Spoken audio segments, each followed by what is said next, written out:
Hello दोस्तों, कैसे हैं आप सब। उम्मीद करते हैं कि आप सब बहुत अच्छे होंगे। दोस्तों आज हम आपके लिए लेकर आए हैं चाइल्ड डेवलपमेंट एंड पेडागोजी की एक और नई सीरीज। दोस्तों सभी प्रश्न बहुत ही महत्वपूर्ण है, तो प्लीज़ वीडियो को आप लास्ट तक जरूर देखें। और अगर आपको वीडियो पसंद आए तो प्लीज़ वीडियो को लाइक करके सभी के साथ शेयर जरूर कीजिए। साथ ही अगर अभी तक आपने हमारे चैनल को सब्सक्राइब नहीं किया है तो प्लीज़ चैनल को सब्सक्राइब करके बेल आइकन जरूर दबा दीजिए, जिससे हमारी अगली आने वाली सभी वीडियो की नोटिफिकेशन सबसे पहले आपको मिल सके। नमस्कार दोस्तों, मेरा नाम ब्रजाज सिंह। स्वागत है आप सभी का एक बार फिर से राइट स्टडी यूट्यूब चैनल पर। चलिए डिस्कस करते हैं आज का पहला प्रश्न। दोस्तों आज का हमारा पहला प्रश्न है, कक्षा शिक्षण में पाठ प्रस्तावना सोपान सीखने के किस नियम पर आधारित है। पहला ऑप्शन सादृश्यता का नियम, दूसरा ऑप्शन प्रभाव का नियम, तीसरा ऑप्शन तत्परता का नियम, चौथा ऑप्शन सहचर्य का नियम। तो दोस्तों जिसका सही आंसर होगा वो होगा ऑप्शन नंबर 3, तत्परता का नियम। दोस्तों हम आपको बता दें, इसके संबंध में प्रोफेसर भाटिया ने बोला है, तत्परता या किसी कार्य के लिए तैयार होना युद्ध को आधा विजय कर लेना है। यानी कि दोस्तों अगर आप किसी कार्य को करने के लिए तैयार हैं तो आपके केवल तैयार होने से ही आप उस कार्य को आधा पूरा कर लेते हैं। तो यहाँ पे दोस्तों हम बोल सकते हैं कक्षा शिक्षण में पाठ प्रस्तावना सोपान सीखने के तत्परता के नियम पर आधारित होता है। इसलिए दोस्तों यहाँ पे हमारा ऑप्शन नंबर 3 सही हो जाएगा, तत्परता का नियम। चलिए दोस्तों अगला प्रश्न देखते हैं। दोस्तों अगला प्रश्न हमारा, संप्रत्यय निर्माण का प्रथम सोपान है। पहला ऑप्शन विभेदीकरण, दूसरा ऑप्शन सामान्यीकरण, तीसरा ऑप्शन प्रत्यक्षीकरण, चौथा ऑप्शन पृथक्करण। तो दोस्तों जो इसका सही आंसर होगा वो होगा ऑप्शन नंबर 3, प्रत्यक्षीकरण। दोस्तों यहाँ पे हमसे पूछा गया संप्रत्यय निर्माण का प्रथम सोपान प्रत्यक्षीकरण होता है। चलिए दोस्तों अगला प्रश्न देखते हैं। दोस्तों अगला प्रश्न हमारा, प्रेक्षणात्मक अधिगम संप्रत्यय द्वारा दिया गया था। पहला ऑप्शन बंडूरा, दूसरा ऑप्शन टॉलमैन, तीसरा ऑप्शन थॉर्नडाइक, चौथा ऑप्शन कोहलर। दोस्तों यहाँ पे हमसे पूछा गया प्रेक्षणात्मक अधिगम संप्रत्यय किसके द्वारा दिया गया था। बंडूरा के द्वारा, टॉलमैन के द्वारा, थॉर्नडाइक के द्वारा, कोहलर के द्वारा। तो दोस्तों जिसका सही आंसर होगा वो होगा ऑप्शन नंबर 1, बंडूरा। दोस्तों बंडूरा के द्वारा प्रक्षेणात्मक अधिगम संप्रत्यय दिया गया था। दोस्तों इस संकल्पना के तहत बालक के व्यवहार का निरीक्षण किया जाता है तथा बालक को उचित एवं सकारात्मक निर्देश दिया जाता है ताकि बालक का मानसिक व शैक्षिक विकास हो सके। तो यहाँ पर दोस्तों प्रक्षेणात्मक अधिगम संप्रत्यय बंडूरा के द्वारा दिया गया था। तो यहाँ पर हमारा ऑप्शन नंबर 1 सही हो जाएगा, बंडूरा। चलिए दोस्तों अगला प्रश्न देखते हैं।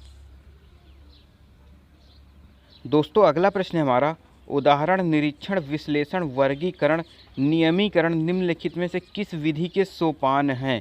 यहाँ पे दोस्तों हमसे पूछा गया है उदाहरण निरीक्षण विश्लेषण वर्गीकरण नियमीकरण निम्नलिखित में से किस विधि के सोपान हैं।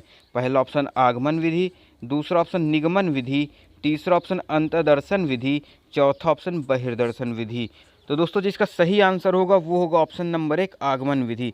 दोस्तों उदाहरण निरीक्षण विश्लेषण वर्गीकरण नियमीकरण का सोपान आगमन विधि के अंतर्गत आता है। इसलिए दोस्तों यहाँ पे हमारा ऑप्शन नंबर 1 सही हो जाएगा, आगमन विधि।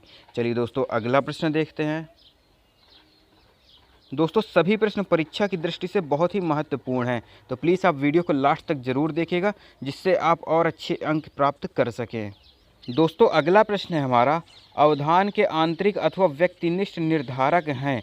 पहला ऑप्शन उद्दीपक वस्तु प्रविधि, दूसरा ऑप्शन रुचि लक्ष्य अभिवृत्ति, तीसरा ऑप्शन प्रकाश ध्वनि गंध और चौथा ऑप्शन पुरस्कार दंड प्रोत्साहन। तो दोस्तों जिसका सही आंसर होगा वो होगा ऑप्शन नंबर 2, रुचि लक्ष्य और अभिवृत्ति। दोस्तों हम आपको बता दें अवधान के आंतरिक निर्धारक अभिरुचि लक्ष्य अभिवृत्ति आदत जिज्ञासा आवश्यकता प्रशिक्षण अर्थ आदि हैं, लेकिन दोस्तों यहाँ पर हमको रुचि लक्ष्य और अभिवृत्ति दिया गया है, इसलिए हमारा ऑप्शन नंबर 2 सही हो जाएगा। चलिए दोस्तों अगला प्रश्न देखते हैं। दोस्तों अगला प्रश्न हमारा, बाल मनोविज्ञान का क्षेत्र है। पहला ऑप्शन केवल गर्भावस्था की विशेषताओं का अध्ययन, दूसरा ऑप्शन केवल शैशवावस्था की विशेषताओं का अध्ययन, तीसरा ऑप्शन केवल बाल्यावस्था की विशेषताओं का अध्ययन, चौथा ऑप्शन गर्भावस्था से किशोरावस्था तक की विशेषताओं का अध्ययन। दोस्तों यह प्रश्न बहुत ही महत्वपूर्ण है और कई बार एग्जाम में आया भी है, तो दोस्तों आप इस प्रश्न को अच्छे से समझिएगा। दोस्तों इसका जो सही आंसर होगा वो होगा ऑप्शन नंबर 4, गर्भावस्था से किशोरावस्था की विशेषताओं का अध्ययन।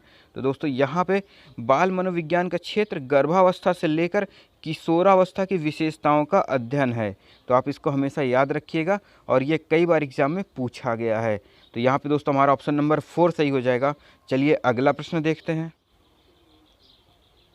दोस्तों अगला प्रश्न है हमारा, वह अवस्था जो कि माता के 21वें गुणसूत्र जोड़े के अलग न हो पाने के कारण होती है कहलाती है। पहला ऑप्शन क्लीन फिल्टर सिंड्रोम, दूसरा ऑप्शन डाउन सिंड्रोम, तीसरा ऑप्शन टर्नर सिंड्रोम, चौथा ऑप्शन विल्सन सिंड्रोम। दोस्तों ये साइंस का क्वेश्चन है, लेकिन यहाँ पे सीडीपी में भी पूछा जाता है और कई बार दोस्तों यह क्वेश्चन एग्जाम में आया भी है। तो दोस्तों जिसका सही आंसर होगा वो होगा ऑप्शन नंबर 2 डाउन सिंड्रोम। दोस्तों वह अवस्था जो कि माता के 21वें गुणसूत्र जोड़े के अलग न हो पाने के कारण होती है उसको डाउन सिंड्रोम कहा जाता है। तो दोस्तों यहाँ पे हमारा ऑप्शन नंबर 2 सही हो जाएगा, डाउन सिंड्रोम। चलिए दोस्तों अगला प्रश्न देखते हैं। दोस्तों अगला प्रश्न है हमारा, कोहलबर्ग के अनुसार किस अवस्था में नैतिकता बाह्य कारकों द्वारा निर्धारित होती है। पहला ऑप्शन है पारंपरिक अवस्था, दूसरा ऑप्शन है पूर्व पारंपरिक अवस्था, तीसरा ऑप्शन है पश्चात पारंपरिक अवस्था, चौथा ऑप्शन है उपरोक्त में से कोई नहीं। तो दोस्तों जो इसका सही आंसर होगा वो होगा ऑप्शन नंबर 2 पूर्व पारंपरिक अवस्था। दोस्तों हम आपको बता दें, लॉरेंस कोहलबर्ग के नैतिक विकास के सिद्धांत में 3 प्रमुख अवस्थाएं होती हैं। पहला पूर्व पारंपरिक अवस्था, दूसरा पारंपरिक अवस्था और तीसरा पाश्चात्य पारंपरिक अवस्था।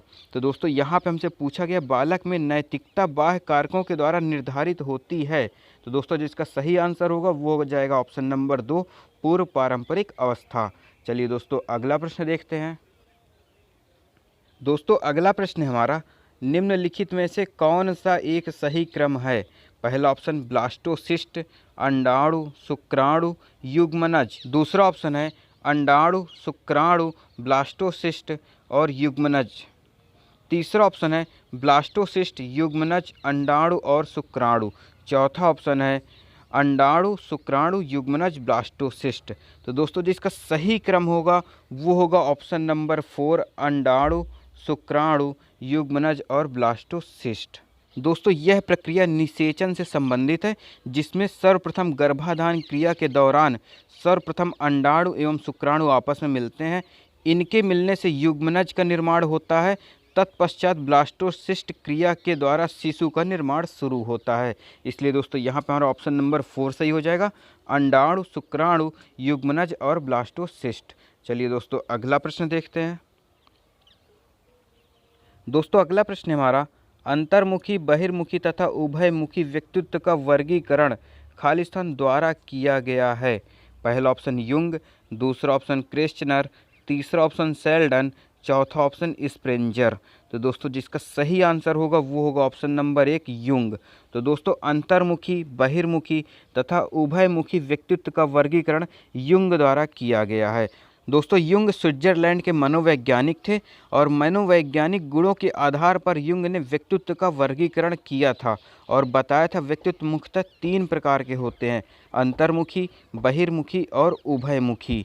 तो दोस्तों यहाँ पे हमारा ऑप्शन नंबर 1 सही हो जाएगा युंग। दोस्तों इनको कभी कभी जुंग या युंग के नाम से भी जाना जाता है और आप यह हमेशा याद रखिए कि ये स्विट्जरलैंड के मनोवैज्ञानिक थे। तो दोस्तों ये थे आज के हमारे कुछ महत्वपूर्ण प्रश्न जो कि परीक्षा में अक्सर आते हैं।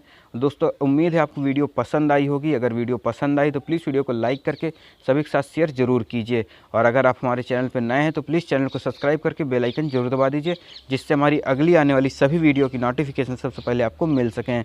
मिलते हैं दोस्तों आपसे एक और नए वीडियो में, तब तक के लिए जय हिंद, जय भारत।